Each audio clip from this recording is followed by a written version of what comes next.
వచ్చిరాని వానలు చేయబట్టి రైతన్నల గొసలు ఎట్లున్నాయో చూడుండ్రి.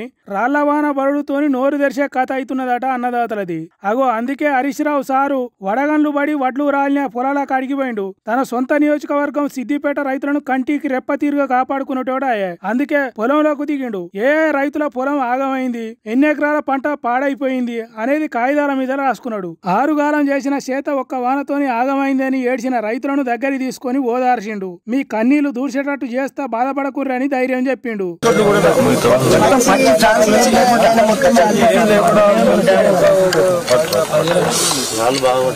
వరి గొలుసులు రాలిన గడ్డిని పట్టుకొని రైతులకు వచ్చిన కష్టాన్ని కళ్ళారా చూసిండు. అన్నదాతల తరపున సర్కారును అడిగి నష్టపరిహారం వచ్చేటట్టు కొట్లాడతా అనే భరోసా ఇచ్చిండు రైతులకు. అక్కడికి వచ్చిన ఆఫీసర్లతో కూడా పంట నష్టం ఎంత, రైతులకు ఎట్లా మేలు చేయాలనో చెప్పిండట. తర్వాత మీడియాతో మాట్లాడుకుంటా ఒక్క సిద్దిపేట జిల్లాలోనే 12,000 ఎకరాలకు పైగా మొన్న పడ్డ వడగళ్ల వానకు నష్టం జరిగింది. గత వారం వడగళ్ల వాన పడి గత వారం దాదాపు 3-4 ఎకరాలు పోయింది. ఈ వారం 12,000 ఎకరాలు పోయింది. అంటే రెండు కలిపితే 16,000 ఎకరాలు ఒక్క సిద్దిపేట జిల్లాలో నష్టం జరిగింది. ఒక్క సిద్దిపేట జిల్లాలనే 16,000 ఎకరాలంటే కడమ జిల్లాలలో ఎట్లున్నదో ఏమో. అందుకే రైతులు మస్తు కష్టాలలో ఉన్నారు. వాళ్ళను కాంగ్రెస్ సర్కారు ఆదుకోవాలని అడుగుతున్నాడు. అయితే ఈ చెడగొట్టు వానలతోనే తిప్పలైతదని పంటల బీమా ఉండేది. దాన్ని కాంగ్రెస్ సర్కారు పట్టించుకోకపోవడంతోనే ఇటు రైతులకు అటు సర్కారు మీద అధిక భారం పడే ఛాన్స్ ఉన్నదని ముచ్చట చెప్పిండు. రాష్ట్ర ప్రభుత్వం పంటల బీమా చేస్తామని శాసనసభలో బడ్జెట్లో నిధులు కూడా కేటాయించి మొండిచేయి చూపింది.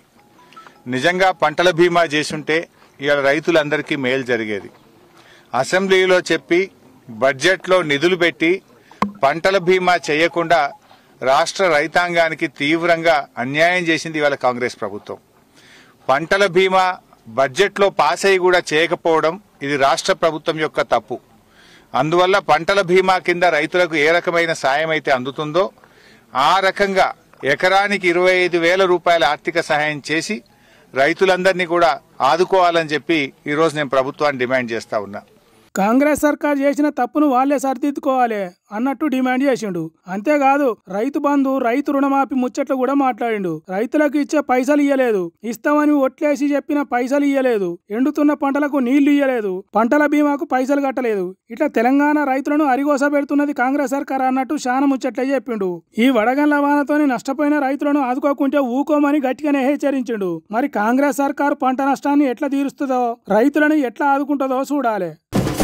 చెట్లు లేకుంటే మనుషులు లేరు. ఇప్పటి వరకు మనకు తెలిసిన విశ్వముల చెట్లు ఉన్న గ్రహం మన భూమి ఒక్కటే. అందుకే ఉన్న చెట్లను కాపాడాలి, కొత్త చెట్లను నాటాలి అని తన బతుకు మొత్తం తన్లాడిన వనజీవి రామయ్య జీవిడిచిండు. చెట్లను కన్న తల్లి తీరుగా సాకిన రామయ్య ఓవుడుతోని చెట్లు ఎంత బాధపడుతున్నాయో, మమ్ములను కంటికి రెప్ప తీరుగా కాపాడుకున్న రామయ్య ఎక్కడికి పోయినవయ్యా అని ఎక్కెక్కి ఏడుస్తున్నాయి కావచ్చు. సోకుగా నెత్తికి టోపీలు పెట్టుకునే మనుషులున్న ఈ కాలాన రామయ్య నెత్తికి చెట్ల బొమ్మలు తలిగించుకొని చెట్లు నాటుండ్రి, చెట్లు మనుషులకు ఆధారం అని చెప్పుకుంటా 50 ఏండ్ల నుంచి చెట్లను నాటుతున్నాడు. అసొంటి మనిషి అస్తమించిండు. రామయ్య చెట్లు నాటి చేస్తున్న సేవ ఒక్క తెలంగాణలోనే కాదు, దేశం దాటి ప్రపంచానికి తెలిసింది. అందుకే భారత సర్కార్ ఆ మహామనిషికి పద్మశ్రీ అవార్డు ఇచ్చింది. చెట్ల కింద రాలిన విత్తనాలు ఏరుకొచ్చి మొక్కలు మొలిచేటట్టు చేసి ఎక్కడ ఖాళీ జాగా కనిపిస్తే అక్కడ నాటేటోడు.